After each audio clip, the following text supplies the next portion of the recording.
마농의 샘.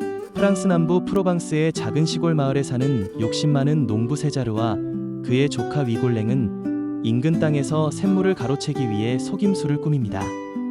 이 땅은 외지에서 온 곱추인 세무사 출신인 장이 상속받아 농장을 꾸리려고 하지만 그들은 장이 샘의 위치를 모르도록 숨기고 물을 차단합니다.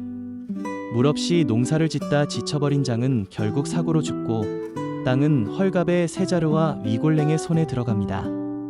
장에게는 어린 딸 마농이 있었고 그녀는 아버지를 잃고 마을 농부 부부에게 입양되어 자라게 됩니다.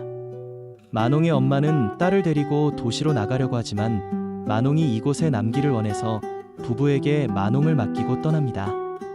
몇 년 후 마농은 아름답고 강인한 젊은 여인으로 성장합니다.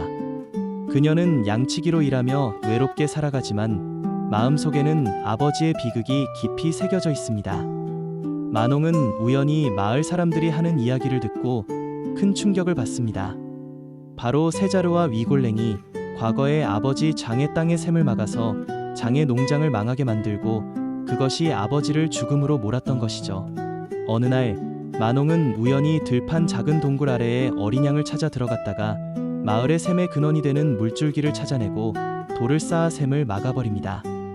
마을 전체는 물 없이 고통을 겪기 시작하고 사람들은 큰 혼란에 빠집니다.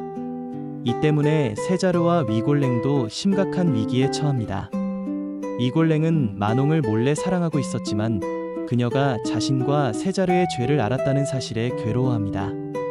결국 위골랭은 죄책감에 짓눌려 비극적인 최후를 맞습니다. 한편 세자르는 마을에 큰 축제를 준비하던 중 자신이 저지른 과거의 잘못이 점점 드러나자 괴로워하기 시작합니다.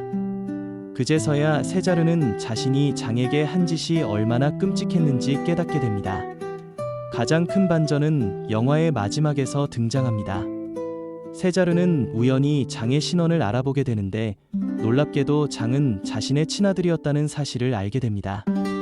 젊은 시절 세자르는 마을의 한 여자와 사랑에 빠졌고 여자 집안의 반대로 결혼을 하지 못하고 마을을 떠났는데 그때 사랑했던 여자는 아이를 가졌다는 사실을 알게 되고 그 결과 곱추인 장이 태어나면서 그녀는 세상을 떠납니다.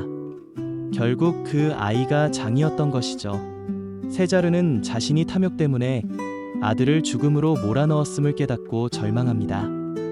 세자르가 장에게 한 행동으로 마을 사람 모두가 세자르를 미워합니다. 마농은 그 마을의 선생님과 사랑하는 사이가 되고 마을 사람들이 마농에게 사과와 용서를 구하면서 결국 물줄기를 다시 열어주며 마을 사람들에게 구원의 손길을 내밉니다. 마농과 선생님은 마을 성당에서 축복을 받으며 결혼식을 올립니다. 자신의 손녀가 결혼하는 모습을 멀리서 세자르가 바라봅니다. 세자르는 마농에게 편지를 씁니다. 자신이 장의 아버지이고 마농의 할머니와 사랑했었던 사이였다고, 그리고 마농이 자신의 손녀딸임을 다 밝히고 자신의 전 재산을 마농에게 상속합니다. 그리고 외롭게 혼자서 죽음을 맞이합니다. 이 영화는 인간의 탐욕으로 빚어진 너무 아픈 후회와 비극을 이야기해줍니다. 마농은 마을 사람들을 벌하려 하지만 영화는 복수가 완전한 구원이 아님을 보여줍니다. 결국 가장 큰 슬픔과 후회는 세자르의 몫으로 남고 용서의 부재는 모두에게 고통을 줍니다. 샘물은 생명의 상징이자 자연의 힘을 상징합니다.